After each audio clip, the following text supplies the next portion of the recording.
মাশাআল্লাহ, আলহামদুলিল্লাহ, কি সুন্দর রূপ তোমার, অপূর্ব সুন্দর তোমার এই মুখ।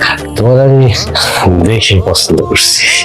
প্রথম যখন তোমাকে দেখছি এত ভালো লাগছে, তোমার তো মনে হইতেছে আমি যাই না শুনে কি জন্য তুমি কথা বলতে পারো না বাবা, তোমাকে বিবাহ করলাম। আসলে হচ্ছে কি জানো, সংসার তো একটা শান্তির জায়গা, সেখানে শান্তি মতো দুজনে বসবাস করবো। যদি ঝগড়া বিবাদ হয় হাজবেন্ড ওয়াইফ স্বামী স্ত্রী, তাহলে কেমন লাগে? এই জন্য আমি তোমার বিবাহ করছি, যেন তুমি ঝগড়া করতে না পারো। কাজটা ঠিক করছি না? ভালোবেসে যাব জনম জনমে। ওর আদর করে দিলে পছন্দ হয়েছে?